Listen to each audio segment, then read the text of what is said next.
100 years to go today, women across many countries celebrated the first International Women's Day, unifying together and bonding in peace in a time of war. While the theme of this year's International Women's Day is inspiring change, today's event is focused on women in decision-making roles and how women leaders affect global movements by creating local impact. This past Wednesday, Myra Forbes published an article to the magazine of her moniker, noting that this International Women's Day is one that warrants optimism. Because while the wage gap still exists and the portrayal of women in popular media still remains grim, the population of women in science and technology industries is increasing, and a new generation of young women is being shaped by inspiring female figures, some of whom are joining us this morning. In 2014, more women will be creating spaces for themselves to succeed, whether by commanding the corner office or being on the forefront of innovation and entrepreneurship. This is what we believe in at Oxfam America and with the Chicago Oxfam Action Corps. This is what drives me and the rest of my colleagues to continue fighting on our cause. Whether it's protesting unfair wages of women cocoa farmers, protecting land rights for women and small-scale farmers, or fighting for better legislation, the Oxfam warriors and I work every day to inspire those around us and each other, and to be a force to be reckoned with in order to implement change. So today we have our 5 wonderful panelists with us, and we will start with Terry McNally. Terry McNally is the president and founder of Global Capital, and she's right here. So let's start with the first question. What holds women back from actively pursuing their entrepreneurial dreams? Do you think that it is equal parts societal as well as internal conflict making big decisions? Good morning. I'm Terry McNally. I'm an entrepreneur for 15 years, and the question about holding women back from pursuing their entrepreneurial dreams, I think it's, well, it goes back years and years in certain cultures, certain countries, that women are expected to carry on a certain role. So I think there is a lot of internal conflict with women. Maybe they do want to pursue their dreams, but their culture is telling them not to. So I think the biggest thing that we can actually do something about going forward is lending. I'm in the finance business, and women have a harder time getting loans. They tell me here, they tell me in England, other parts of the world, that they spend half the bank interview explaining why they're there and explaining who they are and why they're pursuing their dream, rather than talking about the real meat of the issue, which is getting a loan. So I think it's internal, and I think it's cultural. Do you find that women have a lot of access to prepare themselves to go to the bank and present themselves, or is there a lack of access to make sure that they're prepared to go to the bank to get those loans? I think that maybe they don't know where to go to get the loans or where to go to get the information to get the loans. Here in Chicago, there's the Women's Business Development Center. They are the organization. There's 14 of those across the country that feed up into DC to a group called WeBank, and they provide access to the information and help you get your loan packages together to get the loans. But it is out there. You just need to know where to go get it.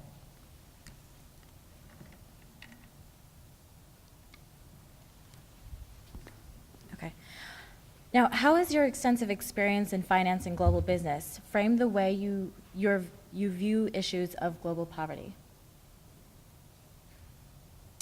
So I travel all around the world, and I do business with Fortune 500 companies, and those companies are reaching out to other people to have local suppliers. So I think that, well, let me just check my notes real quick on this. Sure.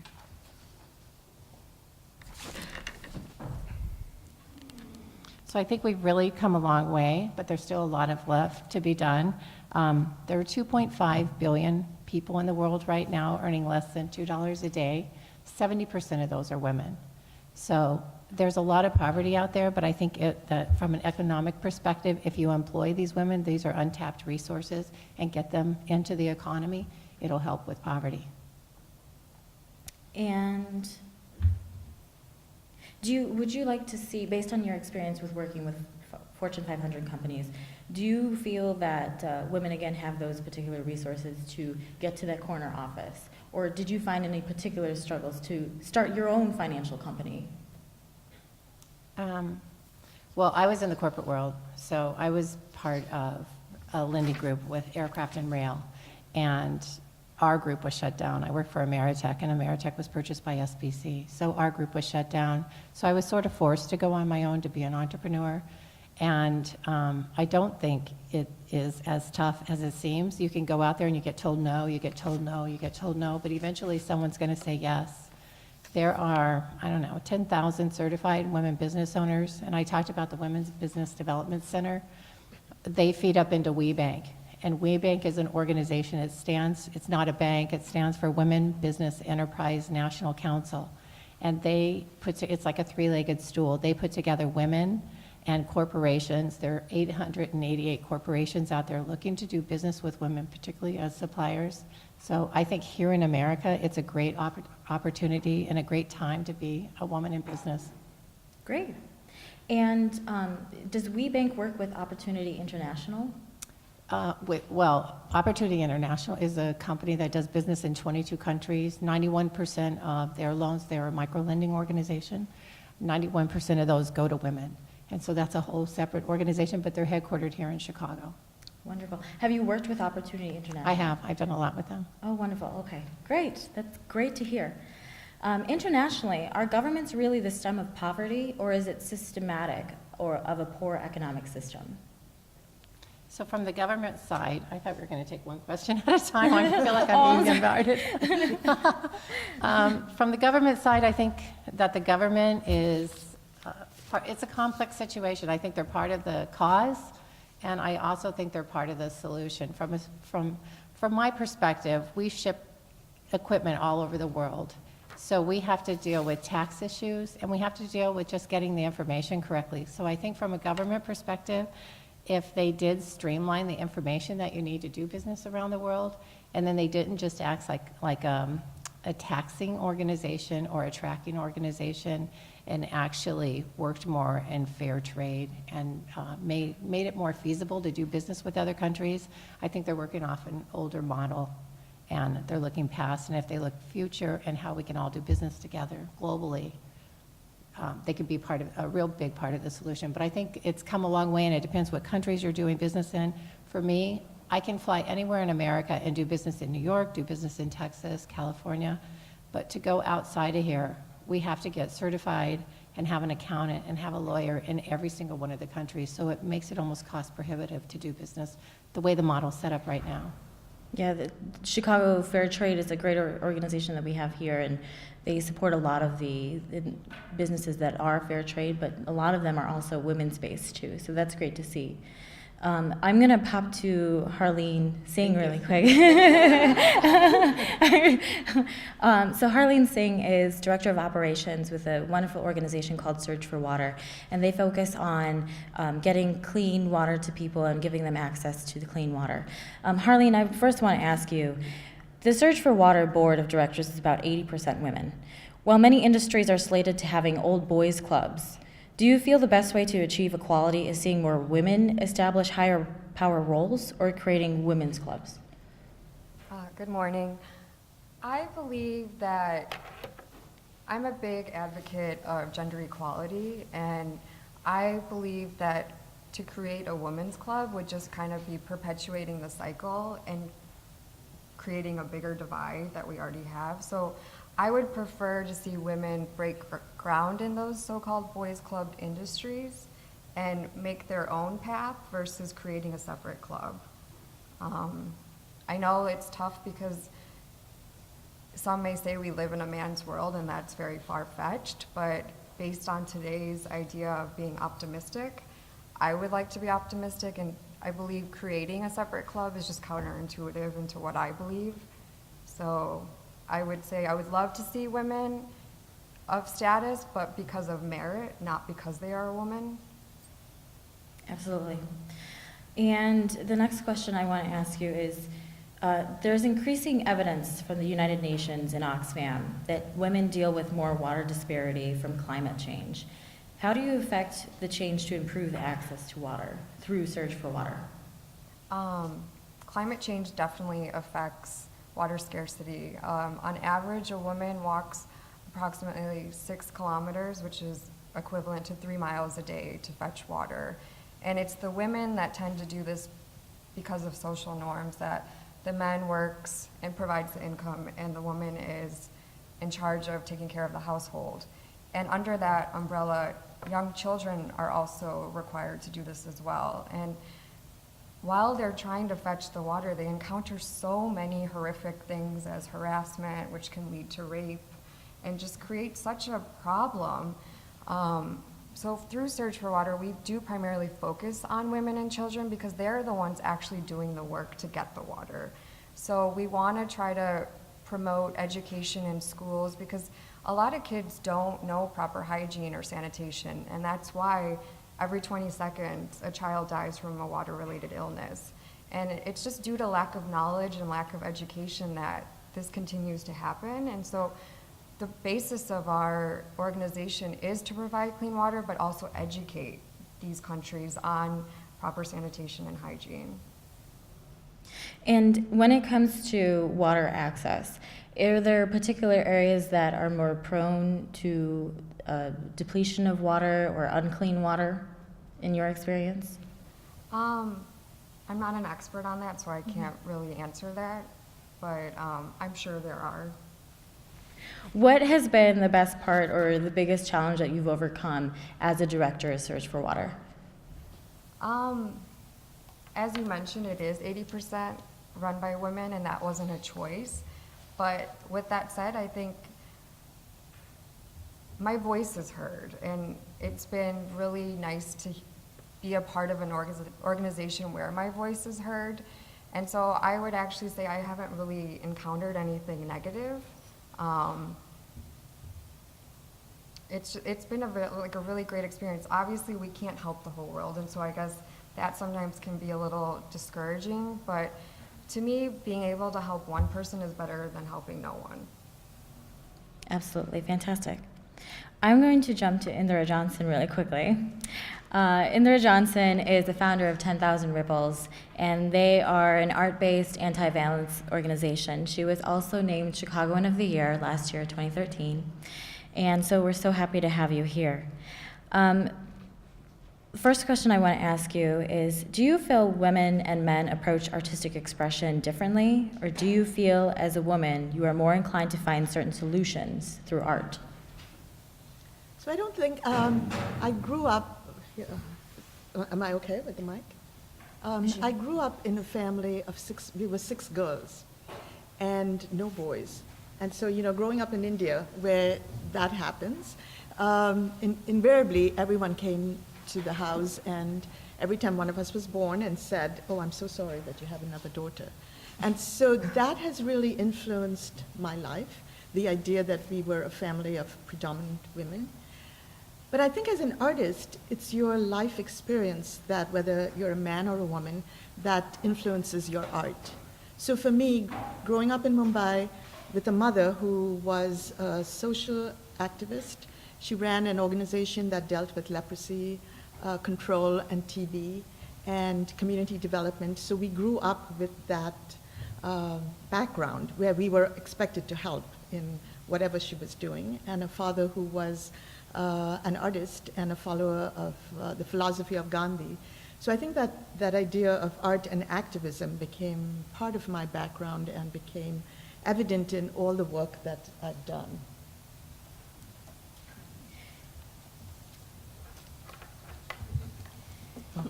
And from an artist's lens and from a woman's perspective, how connected are violence and poverty? So I've seen more of that connection here, I want to say, rather than in India.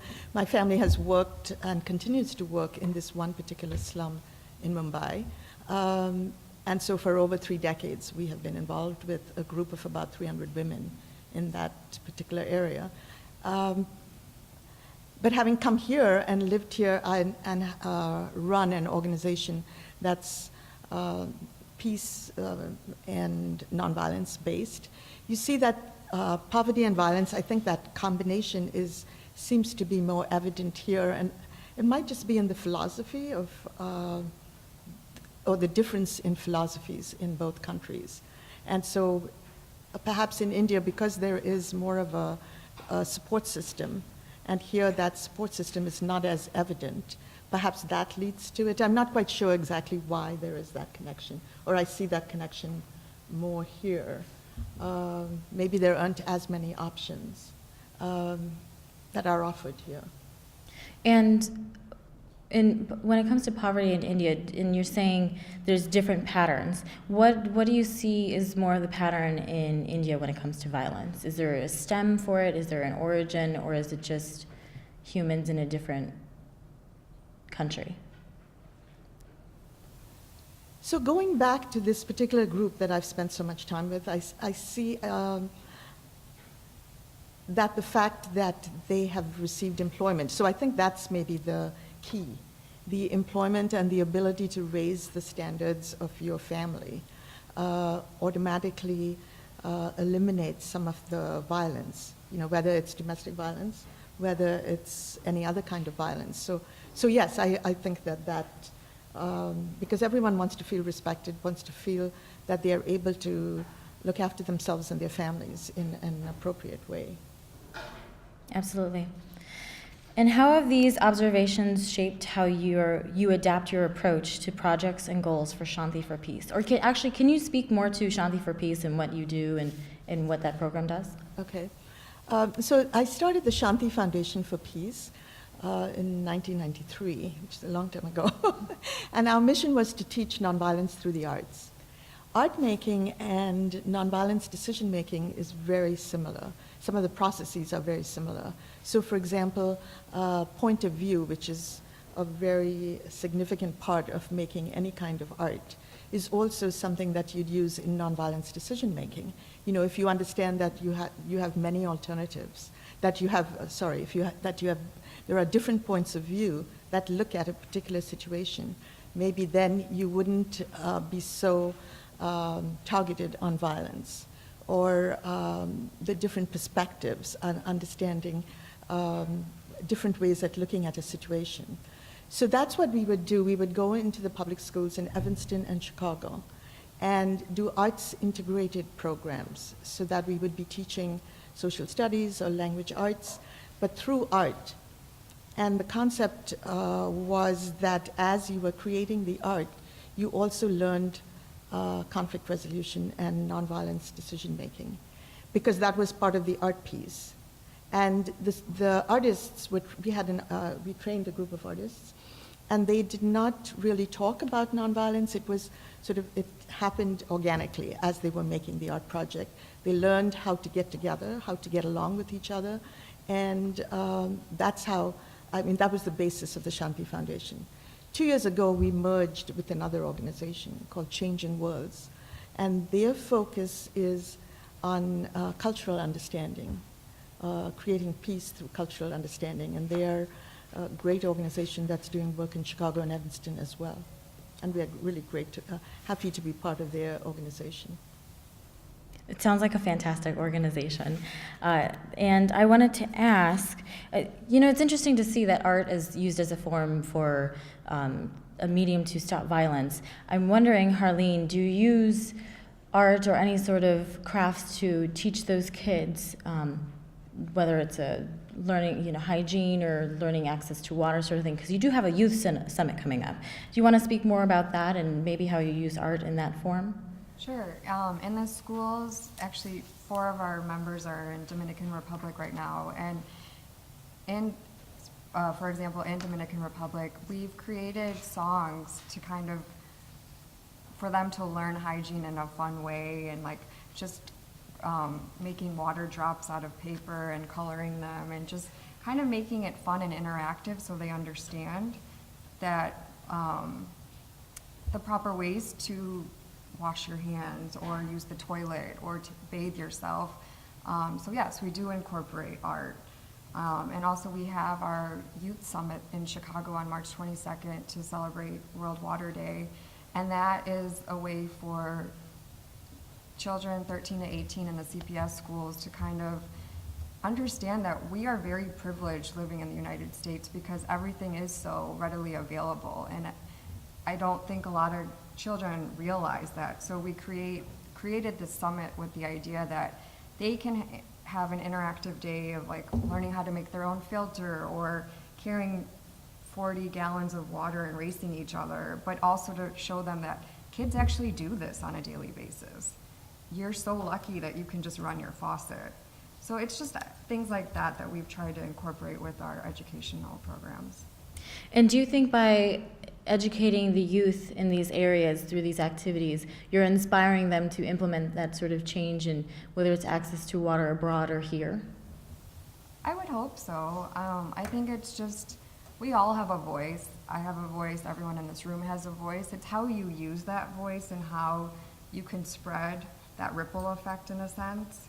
So yeah, absolutely. 10,000 ripples, maybe?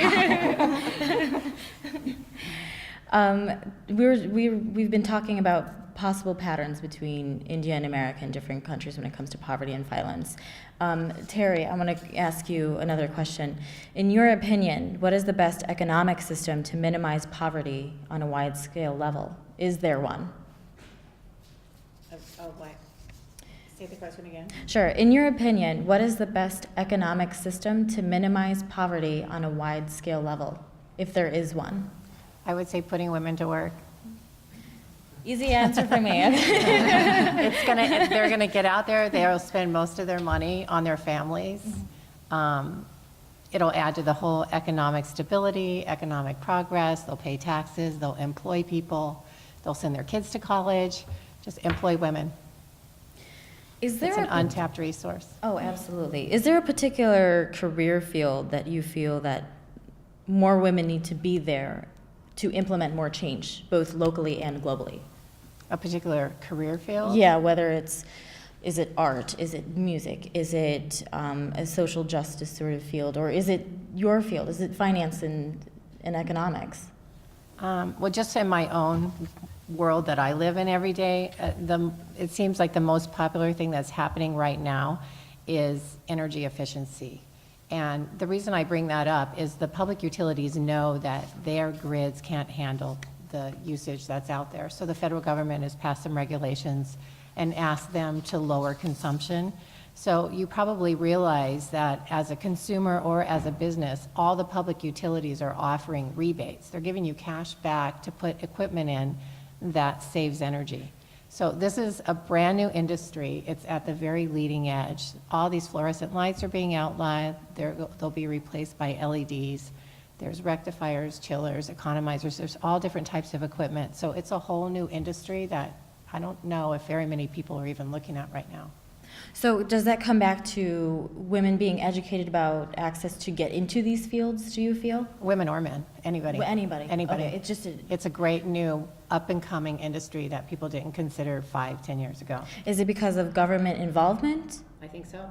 Has government stopped that actual progress? No, they're encouraging it. They're encouraging it. Yes, Okay. absolutely. Well, that's good. Yeah.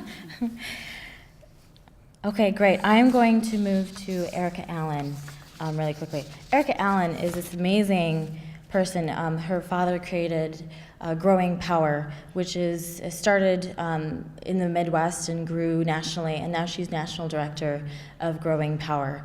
Erica Allen, if you'd like to speak more about what Growing Power does, and then I'll ask you some questions. So we're a not-for-profit that works to create systems that allow people to grow, distribute, market, and really control their own food system. And so as an organization, we've developed sort of the infrastructures that are accessible technologically to really anybody. So whether you're just trying to create fertility, if you're in a third world or fourth world scenario where you're maybe dependent on external resources for fertility, we figured out how to recirculate waste to create kind of a perpetual stream of fertility, which is really sort of the building block of all our work. So if you can't create fertility, you can't really have a sustainable food system. So we kind of start from the ground up in teaching and creating compost systems and vermicompost systems, and really educating folks from all different backgrounds about those basic elements of science. And then from that, then you're able to then build more and more sophisticated systems, moving into aquaponics from a very low-tech, kind of using materials you can purchase at a Home Depot or hardware store, to very high-tech systems that become commercial. And we do this by training folks at from a youth level all the way up to folks who are trying to shift careers.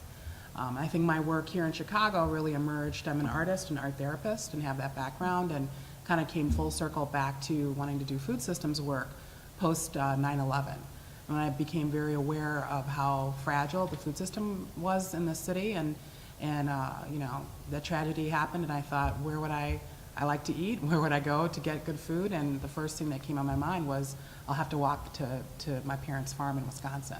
So it's kind of ridiculous to live in a city like this and not know where food is, and then to realize that the communities I was working with were very food insecure. I was running a food bank at the time, and FEMA and emergency services, and just knowing the fragility of the food system, and then realizing, I know how to grow food. I love making art, but even as an artist, I wasn't really interested in hanging work in a gallery. I was very interested in connecting people who typically didn't have access to arenas where their voice and their visions could be seen. That's what motivated me as an artist, that growing food just became something that I reclaimed. So with the sort of evolution of my father's work in Milwaukee, and also kind of connected to social justice and sort of the internal oppression that a lot of folks of African descent, and I think people of color in general, or folks who come from an immigrant, a poor background, it's just this farming. Farming is not something that we're trained to, encouraged to go into, but it's something everyone does. So part of my work as an artist, as a social activist, was to reclaim my agricultural history, and then to support the work that my father was doing. It's like, I'm gonna go back to the farm. So I did that, and it's been really amazing to watch the consciousness of folks from all different sectors thinking about food, and food, the food system, how food connects to all kinds of opportunities to end poverty, not just to feed people, that have food in people's mouths, but to really create economic systems that allow people then to rebuild their communities, or create self-sustainable communities. So the work we do, I think, is very complicated. It's very interdisciplinary. It has tremendous economic opportunities. It's connected to energy efficiencies and energy creation. So whether you're, talking about creating compost to grow your backyard tomatoes, that directly relates to creating, new sources of renewable energy. So we really kind of have, I think, have created a system that is understandable, so there's not educational barriers. It's not just for the privileged few who understand how to operate systems or have that access, but something that anybody within any kind of community can work together to create a system that really, I think, creates peace and creates equity. So that's the work philosophically that we do. And then we sell at markets, we employ youth. I think what's been challenging me as a leader recently has been having young people from more, whether they're people of color or white folks or whatever whatever background the person comes from, coming in as interns and really questioning, what's the social justice here? We're like employing kids who, beyond a living wage, who are the leaders of this work, that is the social justice, that there's the equity is not, the social justice, the revolutionary component isn't sitting in a circle and talking about the world's problems, or talking about what's happening, or going to plan a protest. All those things are valid.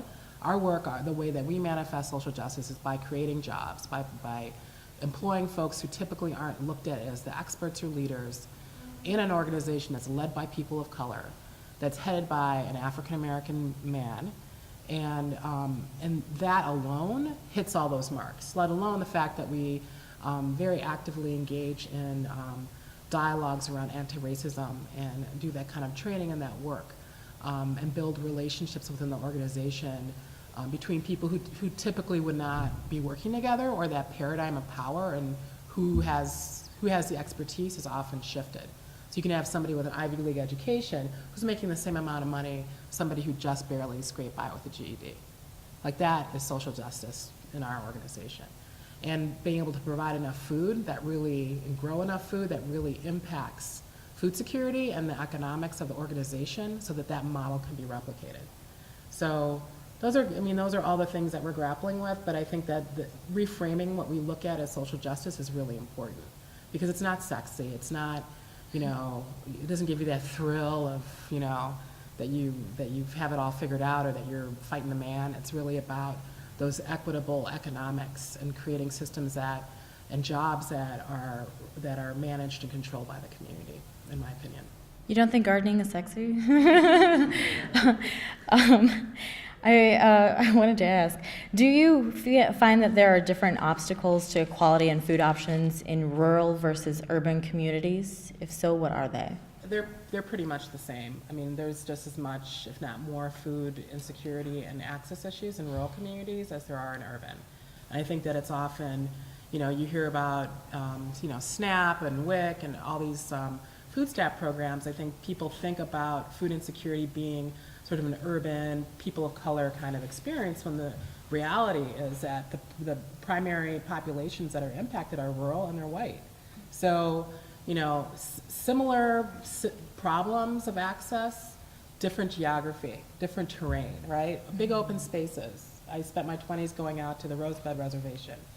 It was like the exact same issues that were happening, that the communities I was working with on the south side of Chicago, at the den, for those of you who are old enough to remember the Robert Taylor homes, same kind of situation there I would see in Rosebud. Same gang issues, same food insecurity issues, same economic issues and joblessness, same stuff, just different terrain, open fields as opposed to being crowded and urban. So I think that that's part of like the divide and conquer component, that we think that the issues we're dealing with here, they're not dealing with there, and vice versa. And I think that's a global issue as well. Yeah, that was my next question. If you feel that doing this local work, having youth and people work in a community garden, if it brings them together and has an impact globally. Well, I think that the transition from community garden, to urban farming. So we're really moving into that sector of urban farming, which there's a clear distinction. It's really about economic empowerment and growth. The community garden component, I think, is really important for community healing, for socialization, for just baseline food security. There's not an economic bottom line that's attached to that. When you start looking at urban farming as a business, and you think of the majority of the world, people are surviving through subsistence farming, through market farming. People are growing in little patches in Kenya, bringing their produce into the city to sell. People do that day in, day out. That's urban farming. They don't have tracts and tracts of land. They have small pieces of land. And we're trying to learn from them, and vice versa, which is why I originally spoke about fertility. The issue globally is fertility, in seed supplies. So if I'm dependent on, in any kind of economic system, on externals, then that makes me insecure.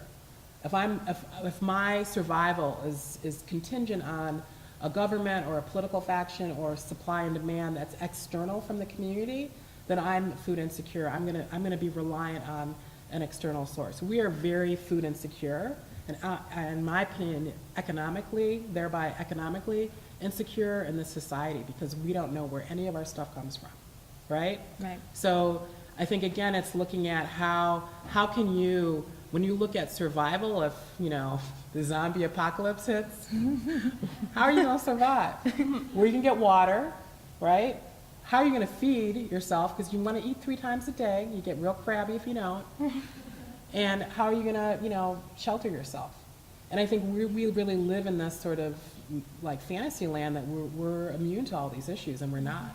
So, you know, community garden, first step, it's great, and I think people all over the world have that figured out. We're the kind of latecomers in that we've just sort of outsourced our basic needs. With Oxfam, we have this campaign called Grow, and the tagline is Food Justice Planet. And you said that there's a validity to a lot of what Oxfam does is, you know, going out getting petition signatures, going out and lobbying with Congress. But do you think the strongest stance against poverty and hunger globally is the community garden and urban farming?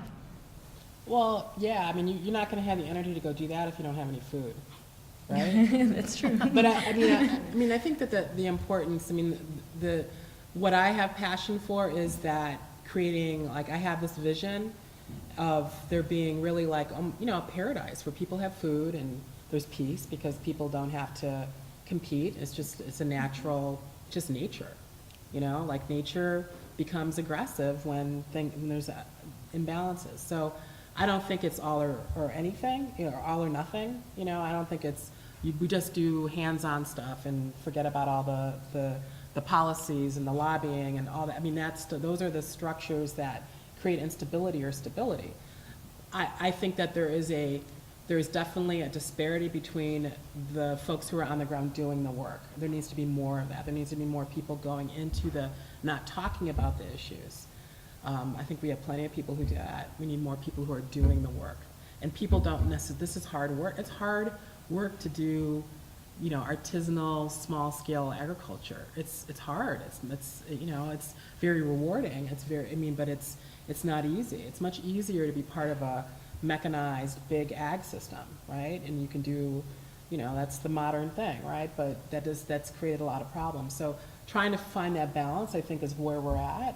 I just know that we don't have enough people growing food, and that if more people did that, we'd also have less poverty. So that's the arena that I'm working in, but I also do policy work. I'm also involved in a lot of those conversations. I think it's important that people who are doing the work do have a voice at the table, that it's not just people who never do that work always speaking on about these issues. So, you know, I don't want to discourage anybody who's in that arena, because I think it's important, but I think there needs to be some balance. So even if it's going out and doing field work, you know, getting your hands dirty and going for a few weeks and volunteering on a farm, or going, you know, traveling internationally and working, you know, along, you know, digging a well, or, you know, doing the work in the community, I think that really creates just these indelible links that make all of our work more effective. Absolutely. And have you struggled with any particular policy when it comes to creating urban farms in the Chicagoland area? Or even setting up, or is that too big of a question? No, I mean, you have to deal with policy in any big city. You have to deal with it. So, I mean, I'm a commissioner for the Chicago Park District. It's not something that I tried to do. It just evolved over time. If you're working on a single issue day in, day out for a significant amount of time, and you're really on point, eventually the politics come into play. And they need to. I mean, I started this work wanting to have an urban farm right away, and it took 10 years to get any kind of sizable land because of, you know, the lack of understanding and around scale and vision around our food system. Now things are catching up, and now those policies are shifting. We now have urban ag zoning and ordinances in place here that recognize it as a specific, you know, as part of our code. That's in large part to growing power in the many organizations that have been doing this work in Chicago over the last couple decades that happened. So absolutely, it's important. Everyone needs to be at the table, you know, whether it's fighting, you know, GMOs and getting that labeling and how that impacts, you know, food production in the city, to consumer awareness, having more farmers markets, having farmers that can come into the city and sell food and as part of their you know, economics and for our food supply. So all those pieces interconnect. But policy is key, you know, but you gotta have real projects on the ground. You can't, you know, our success has been because we work really, really hard and have magnificent projects.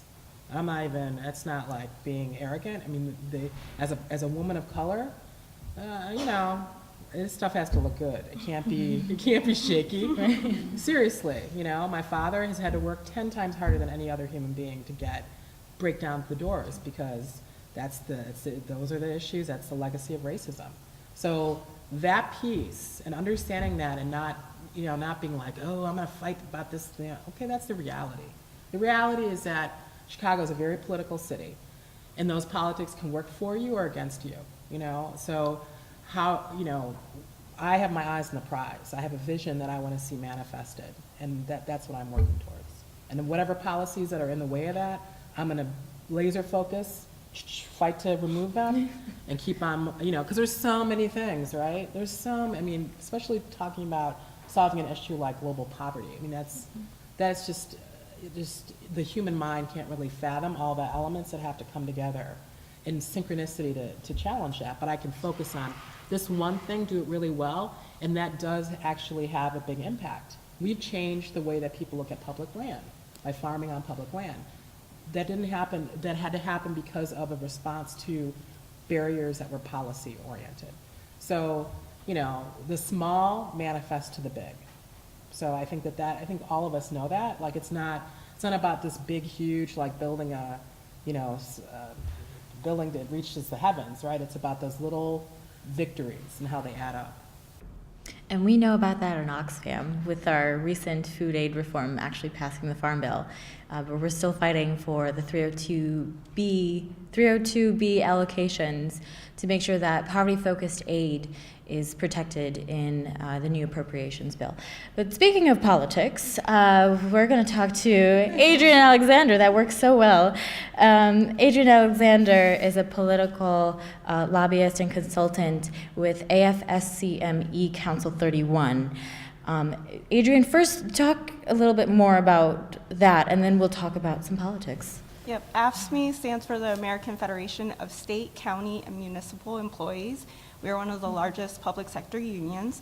So what does that mean? We represent people that work in the city of Chicago mental health clinics. We represent public defenders. We represent correctional officers in DOC, in the Department of Corrections. We represent people that work in the Department of Revenue, all types of government. And this is important to me, one, because I am the product of what unions can do for people.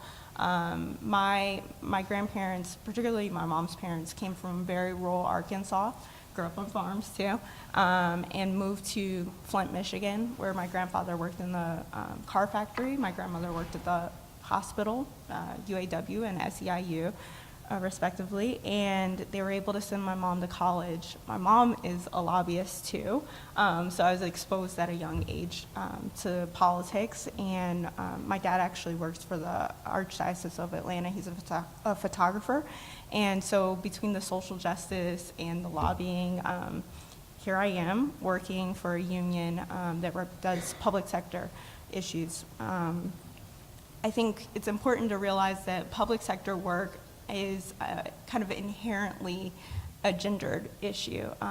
Women are disproportionately represented in the public sector. 23% of black women that work in the public sector.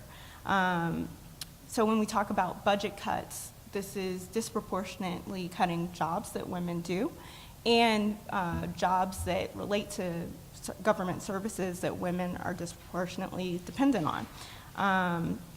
So this is why unions, why public sector is important to me, and I think important to how we look at poverty.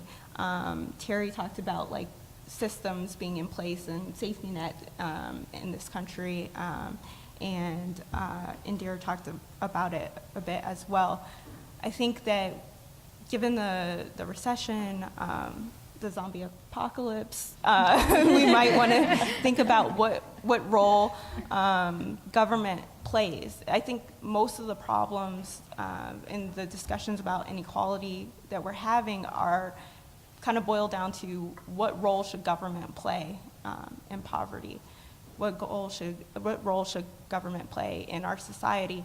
And because of the recession, we're often like changing that around to what can we afford to pay for, And too often the answer is, well, not this, not that. We have to keep making cuts. So what I do is I talk to politicians. I explain to them what's going on the ground with the work that my members do, and try and get them to understand why it's important to fund these programs.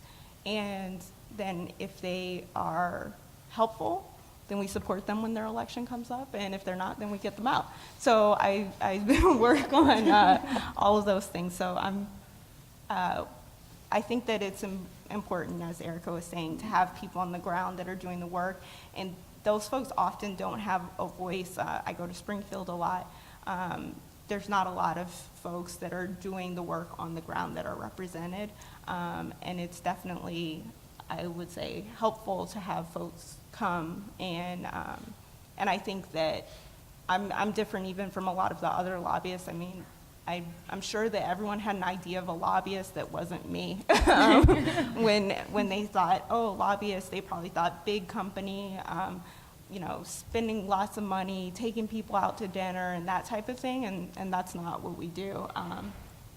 But it's important to give voice to those folks that don't have lobbyists, their own personal lobbyists. And I think it's important to look at poverty from a systematic and approach as well, and that's where I kind of fall in. So you said in an article in the Chicago Reader that politics is about power and relationships.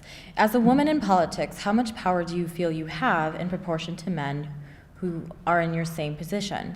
And if you feel it is unequal, what do you personally hope to evoke in a power shift?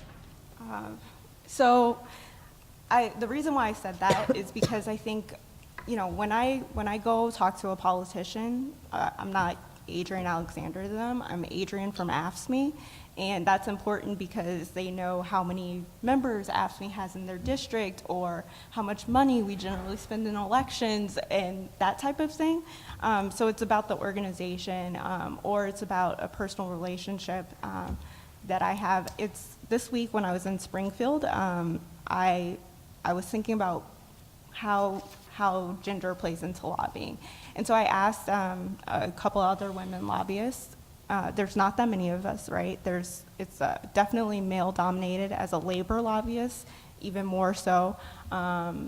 There's also just not that many black women in particular there.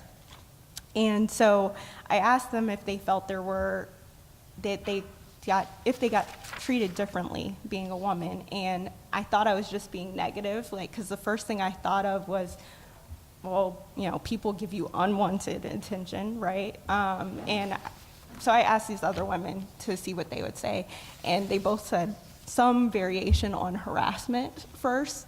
So I think that, sure, there may be politicians that come talk to me more than they talk to my male counterparts, but not because they're going to do what I want them to do, or not because they're going to, you know, give AFSCME a vote just because they thought that I was cute. So I think that there's that gender dynamic that's probably most prevalent, most on the forefront of women lobbyists' mind. And other stuff about like, you know, whether you're going to be in the room or whether you're the only woman in the room, which is often the case in small meetings when we meet with other labor lobbyists, and there's just not that many women in the room. But I don't let that get in the way. You just keep walking through the door, and my job is to represent my members, and that's what I'm going to do no matter who's in the room. So. Do you find there's any challenges in recruiting more women to be lobbyists, knowing that politics is considered, you know, the old men's group? And I think a lot of people just don't know how you become a lobbyist. So I think what happens is a lot of former legislators, who are generally men, become lobbyists, or people are promoted through a corporation to become lobbyists. And there's no clear path to becoming a lobbyist. Me personally, I studied politics in undergrad, and I got my master's in public policy. But because my mother is a lobbyist, I knew that that profession existed even, which it's not clear that it would have otherwise been anything but some, idea of gross, slimy people that throw around money in politics. But because my mother is not that, I had a different perspective. But there's no, all lobbyists aren't lawyers. All lobbyists don't have masters in public policy. So there's no clear way to get in unless you're, I'm going speaking to all the schools in the world, then people would think maybe like, oh, I can be a woman and get into this. I think there are limitations, mainly because most of what I do on day-to-day following bills, like there is such a small percentage of people that are paying attention on that level. I think that it's just not a profession that is generally open to a lot of people, particularly so with women and people of color. Have you done any policy work with the food system? Yeah, so after college, I did a fellowship through the Congressional Hunger Center, and you do 6 months of field work and 6 months of policy work, and I did 6 months I lived in New Orleans, and I worked in Southwest Louisiana, organizing around, I helped create a food policy council. So the idea is that you bring together all types of people involved in the food system, from like farmers to academics who worked on food to people that worked in food pantries, all types of folks, to come together and think about different ways that they can improve the food system. So I was doing very hands-on talking to people to bring people together to try and get them to all be in a room and start thinking about these issues.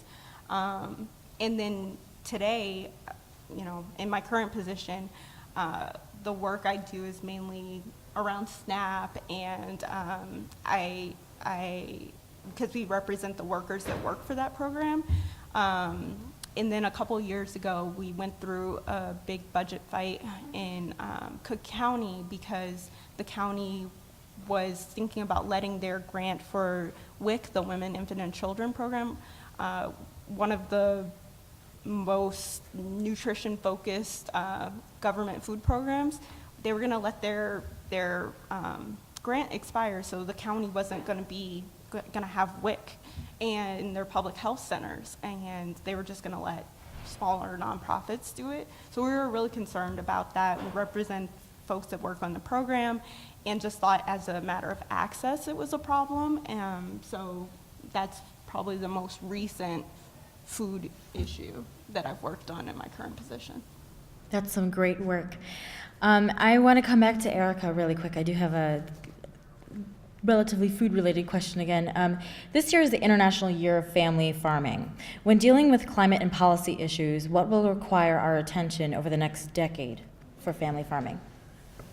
I mean, I think again, it's the self-sufficiency component. So really having, folks understand the connection between food production, consumption, and recycling those waste products back into that same community. So, really taking responsibility for our sovereignty, food and energy sovereignty. So a big part of sort of next level work that I'm doing is working on getting an anaerobic digester that's community operated in the city of Chicago. And what that means, an anaerobic digester is basically like a mechanical stomach, a digestive system. It's kind of gross, but it's the easiest way to explain it. And you basically seed this machine that with microbes that create methane. So whatever your waste streams are, you kind of program this machine, if you will, with microbes that really are very efficient in helping to break down the waste and create methane. The solids come out, they get recirculated through compost, and then the gas, methane, is what you use for compressed natural gas. So you use that to fire a turbine to create electricity, you compress it for vehicles, use it for heat. So the idea of that a community, instead of throwing its people all over the world are doing this, right? I mean, there's like, some of the anaerobic digester technology really comes from India, a lot of it.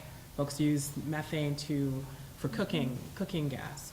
So being able to have a community, let's say on the south side of Chicago, that, you know, through just by processing food waste can generate, you know, enough electricity to power 1,000 homes every day is tremendous.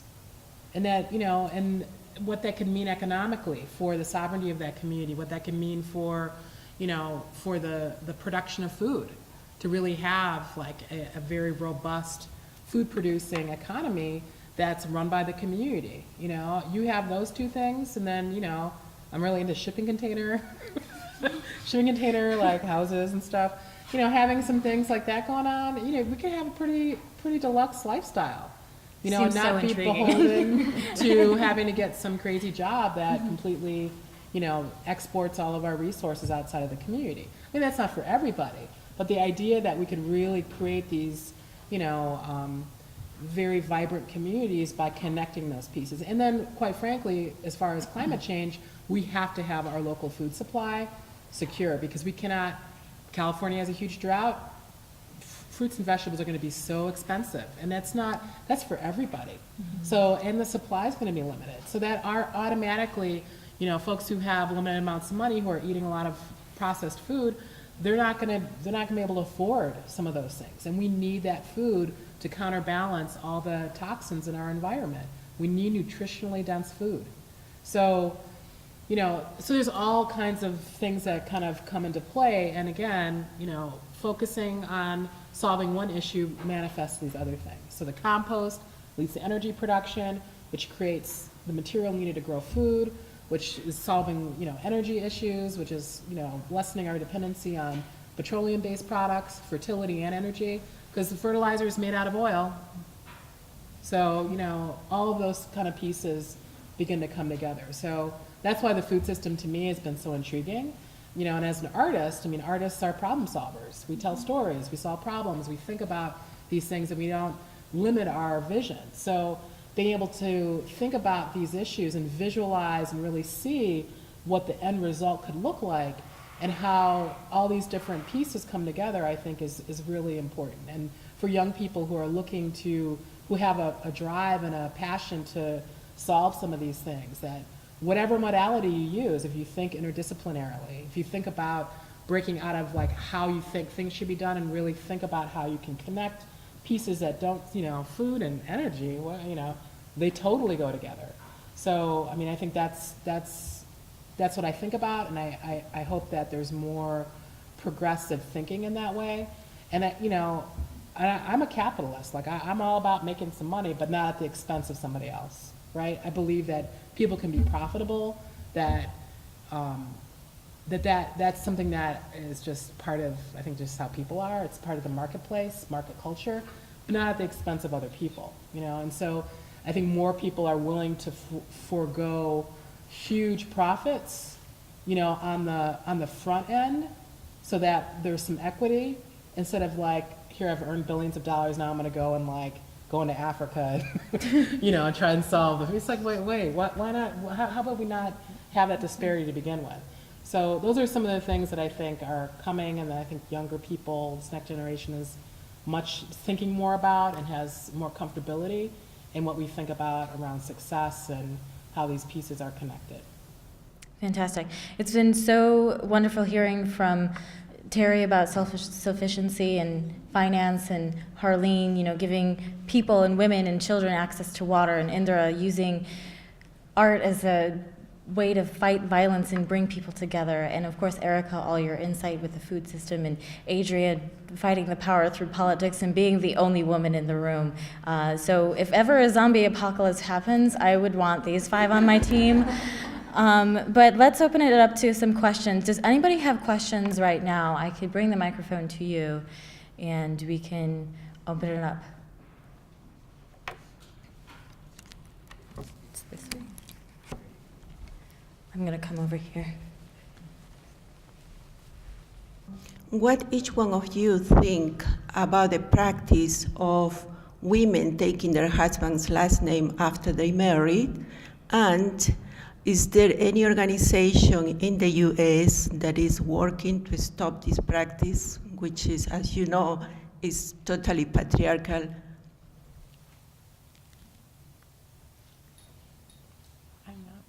I'm not married. I'm not married. I'm not married. I'm married. I got married in, I have to think back, it was that long ago, in 1968, and I didn't even know that I had an option to not take my husband's name.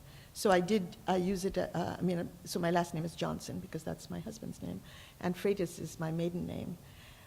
But when my sister got married, who's 9 years younger than me, she, one of my father's, what should I say, while he loved having his 6 girls, one of the things was that the name was not going to be continued, because all of us, it was assumed, would take our husband's names.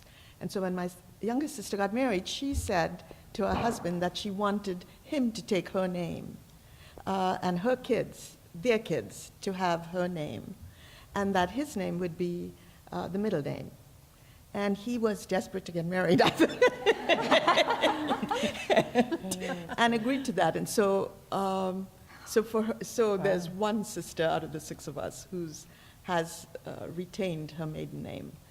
But I've seen now where a lot of women keep their own name. Yeah. Mm-hmm. And so I think that's become more and more practice. It just, if it was something that was even relevant, I know my husband would not have objected to my keeping my name. Not that he would not have agreed to our kids having my name. I don't think that I think requires a special person to do that. Can I also point out that, in other cultures that you don't necessarily take your husband's name. My boyfriend is Mexican, and, we talked about getting married, and I was surprised because being the Southern woman that I am, I always thought that I would take my husband's name. It never occurred to me not to. And he says, no, it's not how it's done in his culture. His mom never had his dad's name, and your kids have both names. You have 2 last names. So it never occurred to him. And when we get married, I expect that I'll keep my name. And we share a name anyway, so it worked out. And I think, I know I had a graduate professor, Dr. Chisabo. She kept her last name, but she added, per her culture, she took the first 2 letters of her husband's last name and tacked it on to her name, so Chisabo. So I think there's just different ways to do it. You just do what you want, I guess, whatever you're comfortable with. I do have a question from the audience. What are the top 3 actions that we as women professionals in Chicago can do to support and promote women leadership locally, nationally, and worldwide? And this is an open question. I think the main thing, if you want to get involved or start your own organization, charity, what have you, it's being genuine. Be genuine to yourself, be genuine to what you believe in, and I think that speaks volumes. So I don't know if that's necessarily an action item, but it's just, we're so fortunate that social media has taken on a huge role in all of our lives that just by liking something, retweeting something, you're speaking out and you're spreading your word. You may not want to start your own thing, but just being involved and being aware, I think, is something that is actionable. I think, also I think operating from your own strength, knowing what your strength is and then leveraging that strength in whatever way it's possible. But if you're doing that, that automatically makes it, it shouldn't be a hardship for you. It should be something that you want to do. And there are so many different ways that you could do it. You can do it in a political way, by making sure that you know who the candidates are and voting for a person who supports your viewpoint.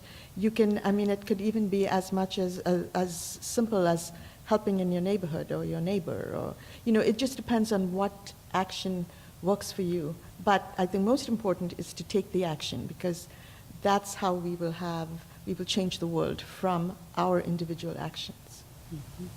And I would just say, speaking up, like whether it's speaking out against the microaggressions that you experience as a woman, or if it's racial or economic, to identify those microaggressions. So those microaggressions aren't like the big like discrimination. It's just the comments, the little jokes, the things that are really offensive, and that those little cuts add up. So I think speaking out and being, within your own frame of comfort, I don't think you have to scream and yell at whoever's perpetuating those things, but I think acknowledging it, like just using your breath to acknowledge that those things are happening. And I think also, depending on your level of privilege, shedding the sort of like guilt of privilege, but using your privilege to change the world. So if you're in a privileged position of wealth or of education or position, that you use it, that you recognize it, and that you use it, and even if you're still battling discrimination and all those things, I think that women have that unique, and I don't know if it's being mothers or the potentiality of being mothers, or through sisterhood, that we have the ability to have an empathy that ranges beyond our own well-being. And so using that and seeing that as powerful, seeing the feminine as powerful and not as something to have to make masculine. So privilege, using privilege, speaking up, and recognizing and using the power of the feminine. And I'd also say too, building, as women, we should be looking to build a support network for people too. I think that one of the things that makes it easier for me to do the work that I do and not get really jaded is that I have a close network of women that I can rely on, that are really helpful on the personal side, and I try actively to support other women professionally too, the other women lobbyists, and if there's anything that I can do, and if there's any way we can work together, because oftentimes there aren't other people looking out for us, so we're looking out for each other. Erica, we have a question for you from the audience. With your laser focus against the zombie apocalypse and anything bad, the city land is so expensive. Where do you see urban farming locations, and do you need to get like an alderman on board? Well, a big part of like my, I guess, policy work is working to set aside tracts of land for urban farming purposes that are publicly held. So whether it's through the Park District or, the DNR or, privately held, that land can be used in perpetuity for farming. So seeing it as an asset. So we have in Chicago some crazy like 8,000 acres of land, vacant lots or something, to be able to not use all those for farming, but really think strategically about, our food security and about, economic development in a way that makes sense for, doesn't require the city to pay out a bunch of money to bring in businesses or corporations to provide X amount of jobs, but just by using and leveraging our assets that are publicly held, that becomes really a leveling of the playing field, where you don't have to, secure a lot of resources to buy land. But the idea that, that you can compete because you have just, a masterful business plan, that you have the hands-on experience and skill and the commitment to grow food in a community, that you can have perpetual use of that land. So that's a big part of sort of the democracy of food kind of that I'm working on. And it's really how we developed as an office. Like, we've been farming on Park District land in small scale, but that's been, it's really part of, it's part of food security, and it's a benefit to everybody, even if there's some profit that's generated. It's food security. It secures our food system so that if there is a disaster or if there is some challenge, that there are places where food is being grown at a scale that could, that could assist people, especially folks that are most in need. So that is key, and that is really that's the groundbreaking policy work that's happening now that we're trying to figure out. And a lot of it's no-brainer stuff. It's not like really, this is not really that hard, but it's the fact that it's not, if no one ever proposes these things, they don't ever move. So the fact that there's some energy around a specific area, and you can really show that there's not going to be some detrimental economic impact, and that there is, there's an opportunity for some serious equity around power and land. I mean, that's really, to me, that's, to use, I think, a often, maligned term, that's reparations, that creates some equity for all the, challenges that our community has faced around food and health and economic disparity. Thank you, and we have a question from the audience. Hi, my name's Amanda Britt, and this question is to anyone. I run an organization called Panzanzi, and we're a newer incubator for social impact companies here in Chicago. And as we're raising capital, one of the interesting feedback points that I've gotten that is no surprise is actually something I think that you guys have all represented really well here today. And that's, oh, that's great. You guys want to help grow social impact startups and companies, but it's social. How am I to know I'm going to get money return, or how do I know that it's not going to be just a bleeding heart mission that's not executed well? And what I think all 5 of you have represented in your comments today that I just applaud you for and I'm so encouraged by is that you've blended well the social heart of your missions and your efforts with really skilled models that have grown, whether it's lobbying and how you've honestly engaged with the system as it is and still move passions forward, or scaled businesses or art organizations. So one, I just applaud you for that. As an improviser, yes, and it's always both, right? It's the mission and the business model. So my question for anyone is what advice would you have as we walk away today for how to look at blending the passion that everyone here, I'm sure, has for moving things forward in disparate worlds with finding ways to really implement and deliver excellence and execute? I call on Fortune 1000 companies, so big ticket. That's my business life, and then my personal life was these 10,000 women business owners in America. A group of us got together over wine one night and decided these soldiers are off at war and their wives are home taking care of their families. And we decided the man's gonna come home from the war, and I'll make this a quick story. He's gonna come home from the war injured, so now we have to give her the ability to be the breadwinner. So we thought, okay, we'll form a little group. We're called Women for Wounded Warriors. We had to go to the White House to get our name. It's a different story. And we would provide economic empowerment to these women and either give them jobs or hook them up with the companies that we do business with. Well, so we form our group, a nonprofit, and the helicopter goes down in August 2 years ago. Our first call to mission was planning the funerals for all these soldiers. So all of a sudden, my world that I did for fun, my nonprofit, social, and my business, I had relationships with United, Marriott, Hertz, Avis. So I was able to call on all these corporations that we already had existing business relationships with to get funeral plans, because our government can't afford to pay for all these funerals, all the members of the families to go to the funerals. So it was something completely unexpected that came together. And I would say for you, write down all the people that you think that you know, including us, that you think can help you, and then just let them know what you're up to. It was amazing how generous the corporations were for our charity, Women for Wounded Warriors. So I think you're onto something there. And social, there's new rules. There's C corporations and S corporations, and there are new IRS guidelines for social responsibility. So I think people will help you that you don't even know. Thank you so much to everyone from the audience and who sent in questions. It seems that we've gotten a few themes here, whether it's through the food systems or policy, that we have to find and take strength in what our best assets are and what we want to do, and find those networks in whether it's starting from the bleeding heart sort of mission and turn it into something bigger and better.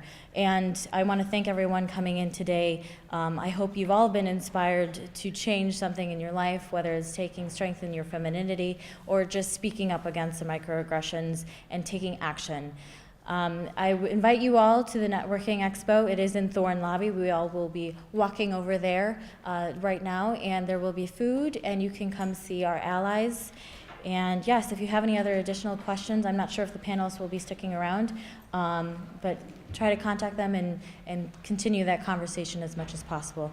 Thank you so much again, and we'll continue on.